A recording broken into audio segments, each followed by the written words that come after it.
Hello, everyone. Welcome to African Tales, your ultimate destination for timeless African stories passed down through generations. From mystical folklore and powerful legends to moral parables and heroic journeys, our animated and narrated tales bring the rich oral traditions of Africa to life. Whether you're here for bedtime stories, cultural education, or simply love captivating storytelling, African Tales is where ancient wisdom meets modern entertainment. Subscribe and explore the heart of Africa. What if a single coin, given from a heart full of love, could change a life forever? In a forgotten African village, a starving boy received the last coin of a poor widow. She had nothing else to give, but she gave anyway. Decades passed.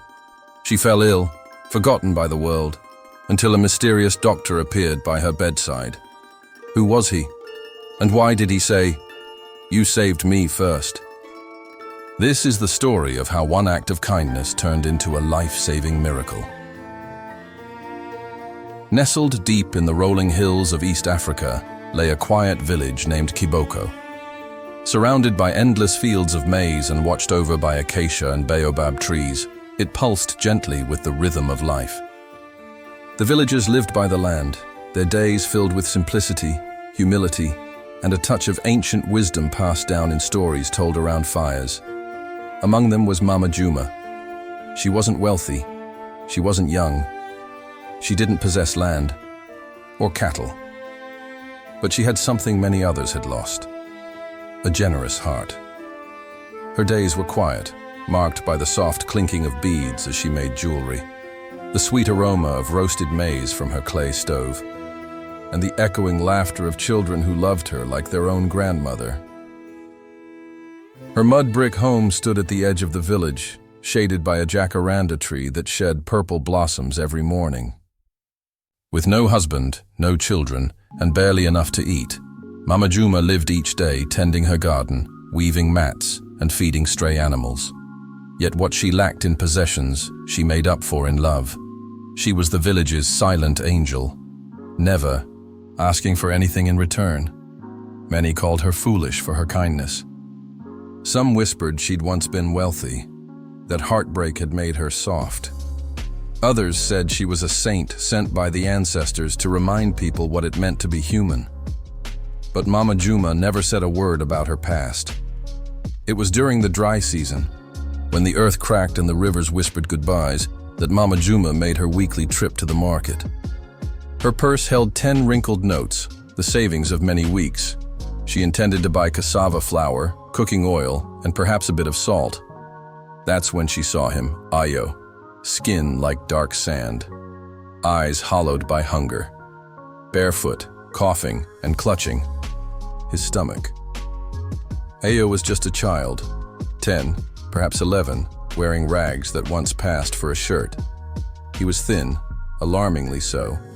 His ribs poked out like branches beneath his skin. "I haven't eaten in days," he whispered. The crowd ignored him. Some kicked dust his way, others laughed nervously and walked on, but Mama Juma stopped. She knelt beside him. She looked at her coin purse, then at him. Without hesitation, she handed him the entire pouch. "Find food, find a place to sleep, and live." Ayo blinked. "Why?" "Because someday," she said, "you will have more than I ever will, and you'll remember this moment." The market buzzed with laughter and whispers. "She's gone mad," they said, "giving away what little she has." But Mama Juma smiled. "A heart full of kindness is never poor." She turned and walked away, lighter somehow. That night, she boiled water and drank it for dinner. Ayo bought food that day: bread, a tin of beans, and a mat to sleep on. The next morning, he hitched a ride on a truck headed toward Nairobi. The city was a beast of metal and noise. And Ayo? Just a pebble in its roaring belly. He worked. Days turned into months. He cleaned shops, carried boxes, washed dishes. He learned to read street signs and practiced writing by candlelight. He never forgot Mama Juma's face. At 13, a teacher named Miss Muthoni caught him scribbling letters on a cardboard scrap. "Where did you learn that?" she asked. "I just watched the signs," he said. She saw potential. She enrolled him in a slum-based school and paid his fees. She gave him books. At 15, he was top of his class. At 17, he earned a scholarship to study pre-med in Johannesburg. There were dark days, hunger, racism, loneliness. But every time he wanted to give up, he remembered Mama Juma kneeling in the dust, giving him her last coin.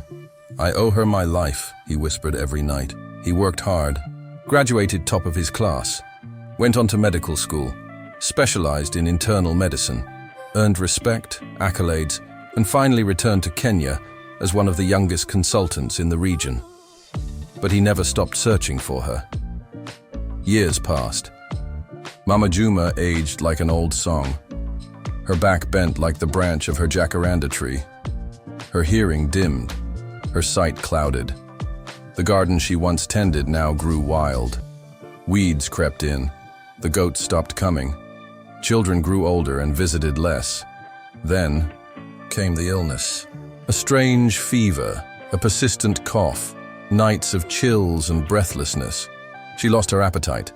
Her neighbors brought herbs, roots, and prayers, but nothing worked. One morning, she collapsed in her hut.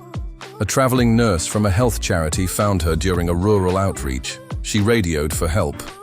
A pickup truck rushed her to the provincial hospital. There, amidst fluorescent lights and antiseptic air, Mama Juma slipped into unconsciousness. Dr. Ayo had just finished a 24-hour shift. He reviewed patient files. One name jumped at him. Juma. Female, elderly, unknown age, unknown kin. He rushed to Ward B. There she was, older, frailer, but unmistakably her. "Mama?" She stirred. Her eyes fluttered. "Ayo?" The years melted. "You saved me once. Let me return the favor." He arranged. A private room, specialists, medication flown in from abroad. He stayed by her side, day and night. To the staff, he said, "She's the reason I became a doctor." One afternoon, Mama Juma awoke fully for the first time in weeks. Ayo sat beside her, holding an envelope. Inside, the deed to a new home, a garden property near Kiboko, and documents establishing a trust fund in her name. "This is your home now," he said. "But why?" she asked. "You gave me a future. Now I give you peace," she sobbed. "I did it without expecting anything. And I repay it because I can't forget it." Ayo returned to Kiboko with Mama Juma. In the very place where he had once begged, he built the Juma Health Center, a clinic offering free healthcare to villagers. The opening ceremony drew hundreds. Elders danced, children sang.